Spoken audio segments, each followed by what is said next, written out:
Hey guys, it's Zahava. Welcome back to the channel. I am recording this video's intro here on my cell phone. I'm sitting on the couch waiting for my actual camera to charge, and we are going to be doing some unboxings a little bit later today. I'm waiting for a second box from Book Outlet. I have one.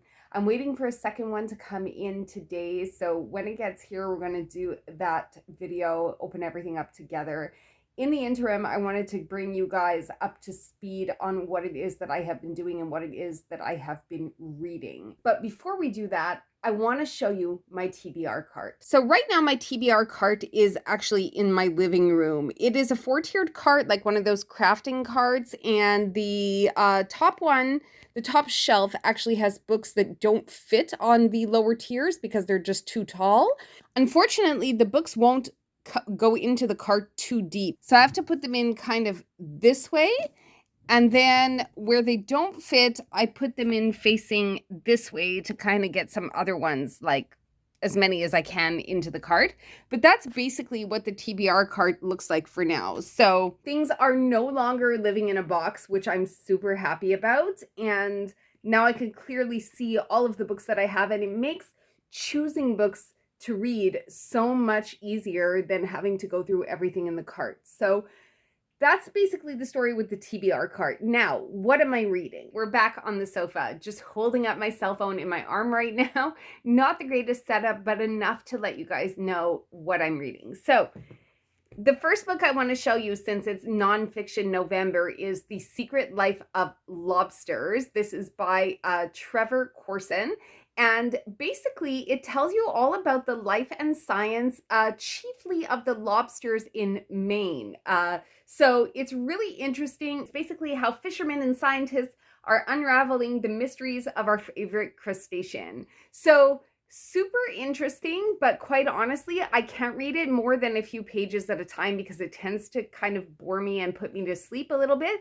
There are some interesting facts and things, like when it talks about lobsters and their society and how they mate and how they have this whole hierarchy of who can live in what type of house and what they do to evict each other. And it's just like a really interesting study on the lobsters. Where they lose me, though, is when they get to all of the science and the politics about the lobster fishermen fighting against the governments. And while it's interesting, it tends to kind of lose me a little bit. So I can't read this book too long without falling asleep. But it is nonfiction November right now, so I'm trying my best to read as many nonfiction books as possible. The next nonfiction book that I have to show you guys, this is like, please ignore this mess over here, because that's like where I keep my colors and like everything else when I'm just chilling on the couch. It's like really messy. But I want to show you another nonfiction book that I am reading. So I picked up this one, The Into Thin Air. You guys will have just seen this in like a previous book haul. This is his memoir about being in that Mount Everest disaster in 1996. So as you can see, I've already started annotating this one. It's actually a really easy read. Not to take away from the gravity of the situation, but when I say it's an easy read, I mean to say that it is extremely accessible. The language is accessible. There's not too much data. It's told in a memoir, autobiographical style, and it still gives you an indication as to who the players were. So I'm really enjoying this one. I haven't read Into the Wild. My husband tells me it's an excellent film. But I know that that one too is centered around kind of a sad story where I guess the person goes missing in Alaska is what I heard, but I don't know what happens. So having read Krakauer Now, or having been introduced to Krakauer Now, I kind of like the writing style, I'm going to be honest. So, I'm going to be spending my time after making this video, while I'm waiting for the next package to come, reading this one and hopefully trying to finish it so that I can give you a November reading vlog wrap up at some point. On Audible, I'm also reading Bad Blood, and that is the story of the Theranos conspiracy fraud case, which is kind of interesting. So I haven't finished that one yet. I think I have maybe 2 or 3 hours more in that one. So that's another one that I'm going to have to update you guys on when I'm finished with it. And I've also made some progress in This Is How You Die. So what I'm tending to do with that one more, rather than sitting and reading it through from start to finish, is is that after I take a shower, as I'm drying off and just relaxing, or a little bit before I go to bed, I tend to read 1 or 2 short stories at a time, and that's working really well for now. It's super interesting. I know only a very little bit about that book, and I think it's that it was like a crowdsourcing project, and they took submissions from like thousands of different writers, and they took the best selections and compiled them into a book. And they gave them just the restriction that they had to write about a machine of death that could predict how people would die. And I just want to say that people are so creative. These authors are so creative, and the myriad of different ways that they have devised for people to interact with said machine has just been like such a great experience. So I really love that. And the last thing is I am making some progress in The Princess Bride. So, you know, slowly trudging away at that one before I go to bed, and I'm hoping to be able to finish that one for you guys soon. So that is the basic reading vlog update, and I will see you again in a little bit, hopefully when the packages get here. And then we can open up, I think, something like 14, 15 books together. So stay tuned to see what I bought. Before we do that, you guys, I just want to show you a couple of books that I picked up at the thrift store yesterday. So this one here is called The Bookseller. It is a novel about a woman that apparently is a bookseller. She has some dreams at night that take her into the body and existence of somebody else, and then she has to basically decide whose life she wants to live. I don't know if anybody has, like, does she want to live her real life, or does she want to live the imagined life, or the life in her dreams? I think that's kind of the premise of it. This one here cost me $3.25. So I don't know if it's any good, but it sounded interesting enough. So I picked that one up.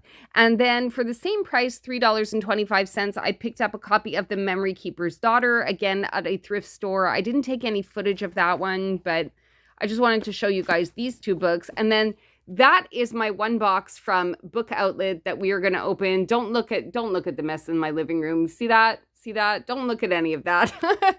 But that is the box that we are going to open up as soon as the other one gets here. So I'm so excited. Okay, stay tuned. All right, you guys, so the second package of the books just got here, and I didn't do much in the way of a setup because we're just here to talk about the books right now, so I'm really excited to be able to do that with you. So let's just rip into these boxes, okay? So I've got 2 big boxes here. I don't know how well I can do to open these on camera, but let's try. They're kind of precariously balancing on my lap right now. And, oh yeah, they have a pull tab right in the middle. So let's see if I can do this on camera, okay? So we're just gonna... That was a little unsatisfying. Okay. Clearly I need practice. Uh-oh. Oh my goodness, I can't get in here. It's just one box.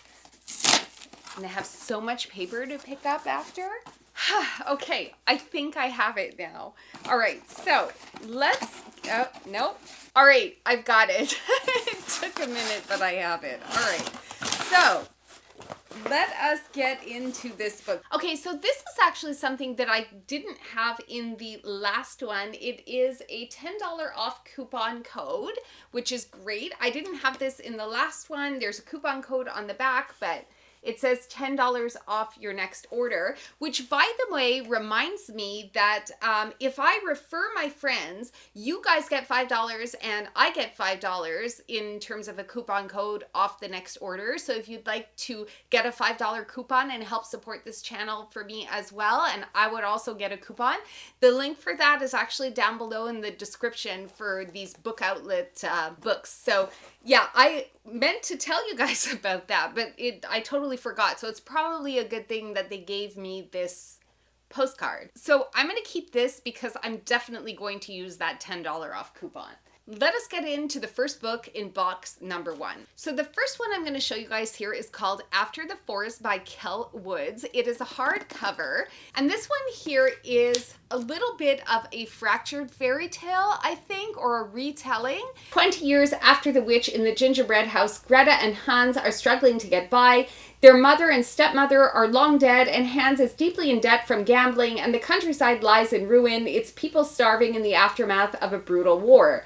Greta has a secret, though, the witch's grimoire hidden away and whispering in Greta's ear for the past 2 decades, and the recipe inside that makes the best gingerbread you've ever tasted. As long as she can bake, Greta can keep her small family afloat. But in a village full of superstition, Greta and her mysteriously addictive gingerbread, not to mention the rumors about her childhood misadventures, are a source of gossip and suspicion. And now, dark magic is returning to the woods, and Greta's magic she still is trying to understand, may be the only thing that can save her if it doesn't kill her first. So I'm loving this as a premise for a novel, for a kind of continuation of Gretel's story. Now, some of you may say that this is akin to Salt and Broom and the retelling of the Jane Eyre story with that witchy sort of spin on things, but I would actually argue that it isn't, because this would be continuing Gretel's life 20 years down the road from the tale that we all know and love, Hansel and Gretel. So it would not be as if that story would be playing on some sort of soundtrack in my mind the entire time that I'm reading the novel. This would be like a completely different trajectory, which is a conversation that I actually had with myself before deciding to purchase this book. And knowing that and being able to reason with myself on that point, I decided to pick it up and put it in my cart. And on that note, I should mention that I did eventually remove Salt and Broom from my Kindle when I discovered that it wasn't the Kindle that was causing me to not like that novel. It was really just the fact that it was a witchy retelling of Jane Eyre, and I could not in my brain separate the story of Jane Eyre from what I was reading. I did pick up The Medicine Woman of Galveston, and I'm really enjoying that one. I haven't finished it yet. I did start it on my Kindle, but like I said, I don't think that the Kindle is the problem. I think the problem that my brain was having was Salt and Broom in and of itself. Couldn't get past the first 4 pages, DNF the book. So that's the update on that one. But at least I know that the Kindle is not the issue. The next book I have here is The Foxglove King by Hannah Whitten. I'm sure you guys have seen this one going around BookTube and BookTok for quite some time. I can't recall if it made the list for the Goodreads Readers Picks for this year, or if it was in a previous Goodreads Readers Picks, but I did look it up on Goodreads, and it turns out that this is an adult fantasy novel. I think it may be romantasy. I'm not sure. I've never read a romantasy before. I'm not really sure exactly what happens in this book, but I would have looked it up before picking this one up and putting it in my cart for sure. But at the time that I'm recording this video, I really have no recollection. Yeah, so I'm pretty sure this is a romantasy. And as I've never read a romantasy before, and this one is actually supposed to be adult and not YA, I decided to take a chance on it. If you've read it, let me know in the comments if you think I'm going to like it or not. The next book that I picked up is The Return of Ellie Black by Emiko Jean. And I know that this one did make it onto the Goodreads 2024 list of voting for, I think, horror, I believe it was, in the horror category. I'll double check and I'll put it across the screen for you guys. But I didn't know anything about this book, and I just found it in the book outlet available titles. I don't even remember if it was one of the best sellers or something like that, because I don't think that I specifically went to look for anything horror. And I was watching a video this morning actually while I was waiting for this package to come in, one by the Literature Science Alliance, and I will leave that in the link down below if you guys want to go check out that video. And this booktuber had gone through a list of all of the nominees for the Goodreads Reader's Choice Awards for 2024. So I was excited to see that so many people thought that this book was worthy of being on that list. So I'm sure it's going to be a good read. Let me know if you guys have read this one and what you thought of it. I believe that I heard about The Witch and the Tsar from Olive's Book Nook, if I'm not mistaken. I certainly remember having heard about this book on somebody's YouTube video that I watched, and they suggested it. I'm not sure who it is. I'll write the name of the channel across the screen for you guys, but I think it was Olive's Book Nook, because I take a lot of my reading inspiration from Olive's Book Nook. If you haven't checked out her channel yet, go ahead and check her out because she's fabulous. She has all the aesthetic and everything that you could ever want in a nice, cozy booktube channel. And I spend a lot of money as a result of Olive's recommendations, but I did want to pick up The Witch and the Tsar, which I think is a retelling of a Russian folklore tale. And as I don't know much about Russian folklore, I'm pretty sure that I'm not going to be disappointed with this one, because I will not be the one reporting on any mythological inaccuracies for you. So I'm probably just going to take it at face value, take it for what it is, just get wrapped up in the story, and hopefully I'm going to enjoy it. I picked up another paperback here. This time it is The Midwife of Auschwitz. I'll read you the back here in case you guys are unfamiliar with it. It is a historical fiction. Midwife Anna Kaminsky is pushed through the iron gates of Auschwitz beside her frightened young assistant, Esther Pasternak. Their arms are tattooed and they're ordered to the maternity huts. Holding a newborn baby, Anna knows the fate of so many is in her hands and vows to do everything she can to save them. Amid the terrible heartache, there is a glimmer of hope. The healthiest babies are placed with German families, so they will survive. And there are whispers that the war is nearly over. Anna and Esther begin to secretly tattoo little ones with their mother's numbers, praying one day they might be reunited. But every day is a struggle to survive. And just when Anna thought it couldn't get harder to endure, she notices Esther trying to conceal her growing belly under the thin striped clothing, making their dangerous mission more imperative than ever. So again, I think I'm trending towards a lot of World War II Holocaust era fiction. I don't know where this is coming from. I've kind of noticed in my reading cart that I have about 3 or 4 books on this topic of historical fiction, what with the Dutch girls, and there were a couple of others that are not coming to mind right now, but there's this one here as well, and I just feel like I don't know what's with me. I've never picked up books of these genres or these subject matters before, and I just find myself, I guess, being drawn to them. But buying them, being drawn to them and buying them, I still haven't picked one up to read it yet. So I might be jumping the gun a little bit, but I think it's a subject that definitely interests me. I feel like fictionalized, it'll also be a subject that's easier for me to stomach. So anyway, I just thought this would be a really interesting read, and I'm hoping that it'll live up to my expectations. Oh my god, you guys, there are 2 here of this one. I don't know why, but for some reason, there are 2 copies of this book.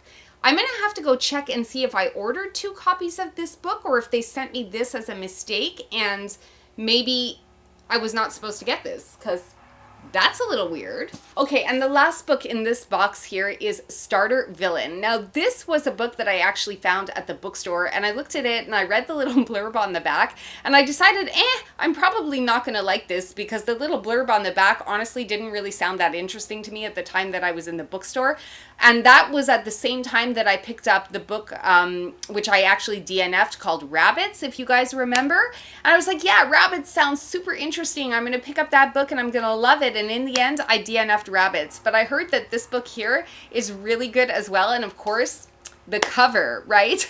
So I wonder if I had misjudged a little too much and maybe Rabbits was the bad book and I should have taken this one home from the bookstore in the first place. So I guess we'll find out. And sorry if you guys can hear all the noise that's happening, because it would seem that the people next door only want to do work on their house when I've decided to do some filming. So sorry about that if you guys can hear that, but I think I'm just going to go ahead and check my order right now and see why I received 2 copies of the same book. I'll be right back. A few moments later. All right, you guys, so I have just gotten off the phone with Book Outlet. I stopped the video, I went and I called them, I checked my invoice, and it would seem that I ordered 2 copies of the Midwife of Auschwitz by accident. Now, they were so kind on the phone, so kind to me. They did say that they would credit my account. Normally, they would require me to ship back the book. I actually offered to exchange the book for something else, but they told me that they don't really do exchanges. This is Book Outlet Canada,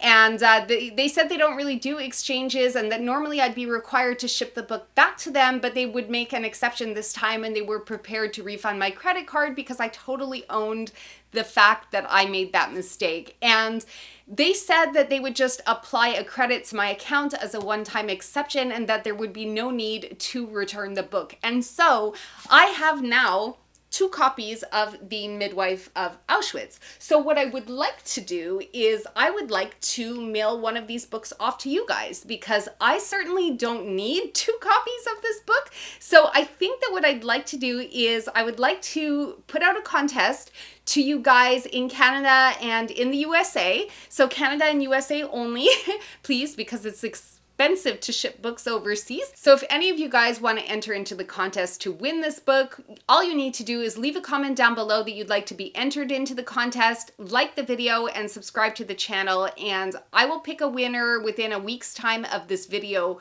going live, and I will let you guys know if you've won. These boxes do not open really well, by the way. Like when I pull the tabs, they're meant to open like easily, but they rip off like this. Like they're super hard. They don't open nicely at all. And they're noisy too. I'm struggling with this. Hopefully I won't have any doubles in this box. Ugh, finally. I have to like pretty much destroy the whole box to get in here. Okay. All right then. All right, we have some books, you guys. Okay, let's see what we have here. Okay. First book here, Serious Blooms at Night. This is a novel by Shani Mutu. Now, I have read, actually I was assigned Valmiki's Daughter by Shani Mutu when I was in college and I was taking a gender and sexuality class. And I happened to be assigned Valmiki's Daughter, so that was my only and singular experience of Mutu's writing. But I understand that Mutu is Canadian and Serious Blooms at Night is supposed to be a very highly rated novel. So I don't know. I guess I was feeling a 4-star novel and up, and I recognized this author and it looked like it had some really good reviews, so I just picked it up. Second book by Shani Mutu that I'm going to be reading in my life, and I hope it's going to be good. The next book that I have here is a memoir by Jeanette Walls. This is essentially a memoir about Jeanette and her siblings who had to pretty much raise themselves with present but absent parents in the mix. You guys know that I love a good memoir, and pick that one up. Not really much else to say about it. I have another coupon code. This one is a separate code. It's written on the back. I'm not going to share it because it's only good for a one-time use. No. How many times did I buy this book, people? Oh, wait. It's not the same. I got scared. I was like, how many times did I buy this book? But it's not the same. It's not the same. I scared myself. It's not the same. Okay, this is The Tattooist of Auschwitz. Okay, so this is what I'm saying, you know, like I am in my Auschwitz era. I don't know what is going on. I think I just, you know, these books are available. It's a subject that in passing I've always been kind of interested in, but maybe just not brave enough to tackle. So I took one look at this and I thought, oh my God, like maybe I ordered the book 3 times. But I didn't order it 3 times, thank God. Thank God. Okay, so The Tattooist of Auschwitz by Heather Morris. In April 1942, Lala Sokolov, a Slovakian Jew, is forcibly transported to the concentration camps at Auschwitz-Birkenau. When his captors discover that he speaks several languages, he's put to work as a tattooer. I don't speak German. The German word for tattooist, tasked with permanently marking his fellow prisoners. One day, Lala comforts a trembling young woman waiting in line to have her number tattooed onto her arm. Her name is Gita, and in that first encounter, Lala vows to somehow survive the camp and marry her. A vivid, harrowing, and ultimately hopeful recreation of Lala Sokolov's experiences as the man who tattooed the arms of thousands of prisoners with what would become one of the most potent symbols of the Holocaust, The Tattooist of Auschwitz is also a testament to the endurance of love and humanity under the darkest of possible conditions. So happy that I didn't buy this book 3 times, but definitely in my Holocaust era, historical fiction era. I'm curious to know what you guys think about this when the publishers put the TV network seals on the cover of the books. Is that something that you guys are triggered by? Is that something that bothers you? I've heard some discourse about it. I'm not in particular triggered by this kind of thing because it reminds me that I could go ahead and watch it if ever I wanted to, but sometimes I hear that people don't like that, so let me know in the comments if that's something that bothers you or not. And as always, if you guys have read or have any comments about any of the books that I picked up here, please go ahead and share them down in the comments section below. I think I may have picked up a romance book, you guys. A chick lit romance book. I don't know how this happened.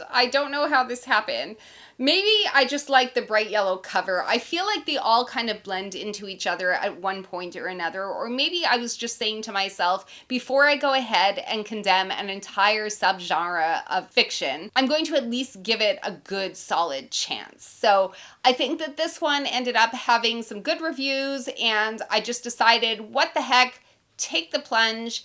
And at some point when I'm feeling like I want a popcorn read, I will open up this book when I'm maybe after one of the Auschwitz books. Like if it's really heavy, this is probably what I'm going to want to flock to next. All right, I've got 2 more books to show you. The first one here is The Circus Train. So apparently not only am I in my Second World War era, but I am also in my circus era. It's so different. It's so drastically different. I don't know what's happening in my brain, you guys, but I picked this one up as well because it looks super interesting. Not loving that it's only quotes on the back, but that could just be because of the way it's made. It does have a little bit about what the story is about here on the inside flap. Lena Papadopoulos has never quite found her place within the circus, even as the daughter of the extraordinary headlining illusionist Theo. Brilliant and curious, Lena yearns for the real-world magic of science and medicine, despite her father's overprotection and the limits her world places on her because she is disabled.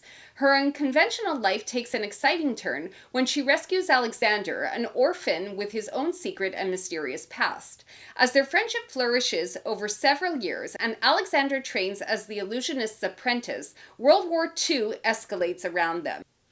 World War II. Oh my God. What? What even? I did not know that, okay? I didn't do this on purpose. When Theo and Alexander find themselves contracted to work and perform in a model town for Jews that was set up by the Nazis, Lena is separated from everything she knows. What did I buy? What did I buy? Forced to make her own way, Lena must confront her doubts and dare to believe in the impossible herself. Full of the power of believing in magic of all kinds, The Circus Train takes readers on a heart-wrenching and spectacular 2-decade journey across Europe. Along the way, it asks a vital question. When all is lost, how do you find the courage to keep moving forward? Okay, you guys, like seriously, I had no idea that this was also a World War II era novel. Like, what are the odds? I knew this was a circus novel, and because I was like jiving Ladies of the Secret Circus and Night Circus, both of which I haven't yet read, by the way, I figured, okay, I'll just get like another circus book. How bad can it be? And like, seriously? I'm starting to wonder what else I have. There's the Dutch Girls. I don't know. We're going to have to do maybe a separate video on all of the Holocaust, World War II era fiction that I have picked up because clearly I'm in a place. All right. The last thing that I have here is The Wolf at the Door by Jean Wolfe. Now, this is a collection of short stories. I don't know if you guys out there are big fans of short stories or not, but I like short stories. I think short stories are perfect for when you get out of the bath, you're just winding down, you just want something nice and short to put you to sleep if you like to read before bed and that kind of thing. And it's not putting you to sleep because the story is boring, because then, of course, no one wants that. But what I mean is something nice and short that you can start and finish before you need to settle down or go out or what have you. There's a place and a time where a short story is just what is called for, and I always like to have that in my back pocket a little bit. So I guess that'll bring us to the end of today's video, you guys. Thank you so much for bearing with me throughout whatever this video ends up being after the editing process. As a reminder, if you guys want to win my extra copy of The Midwife of Auschwitz, please go ahead and subscribe to the channel, like the video, and mention in the comments that you'd like to be entered into the contest to win it. And then 7 days after I post this video, I will pick a winner, and you'll have to get in touch with me by email and I'll confirm your mailing address with you and I will mail that out to you. And again, contests can be open only in Canada and the United States. Thank you so much for your understanding. A few moments later. My Stephen King books just came in, so I wanted to open these up with you on camera. This is a little card. So it says, "Thank you so much for your order. I hope you like your books, Sam." Super cute. And then I got some stickers. Adorable stickers. I love that. They're a little spooky and kooky, so definitely I'm loving that. Maybe I'm going to start to put these on my book cart. What do you guys think? Do you guys do that? Okay, so here is what I got in this haul. The first one I have here is Cujo. My stepson did ask to read this one, so I think I'm going to give it to him. The next one that I have here is Firestarter. So that is one that maybe you guys are familiar with. I don't read much Stephen King. We have The Stand, which is another one super, this is for the first time complete and uncut. The Stand. Then we have Salem's Lot, which I kind of feel like, I don't know if this was made into a movie or not. Maybe it was, maybe it wasn't. You guys can let me know in the comments, but it's definitely a book that is familiar to me in terms of the title. And then we have Night Shift, which I think Night Shift, if I'm not mistaken, is a short story compilation. Yeah, it is. So these are the stories that are included in this one here. So I love a short story. Maybe I won't read this one before I go to bed, because I think I probably will very likely not sleep if I read this one before I go to bed. And lastly, the Pièce de Résistance, the book that I have been trying to track down for so long now. It is Skeleton Crew. Now, this particular copy is actually in really good condition, even despite the cracks on the spine. And I'm sorry, you guys, if you can hear the construction going on outside my window. I can't really help that.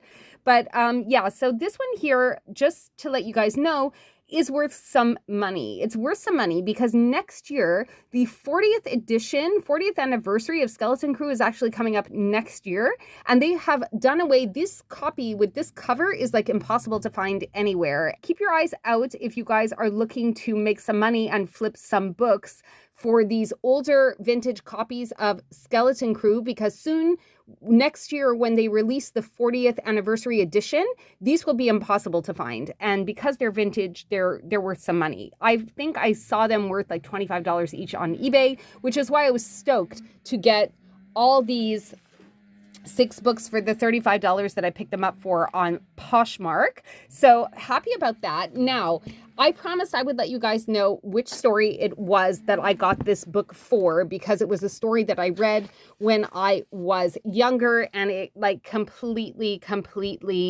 just like stayed in my mind, and I could not get it out of my mind. And the story that I am referring to is Survivor Type. So if you guys have read this one and you know what it's about, just give me a knife emoji or something like that in the comments, and I will know that you have read this one, and you will know why it has haunted me for years and years, but I can't wait to get back to it. So anyway, now for the outro. Thank you so much for being here, you guys. I really appreciate everyone who comes to hang out with me. You know that if you've stayed until the end of the video, you're absolutely my favorite. So until next time, this is Zahava. Ciao for now.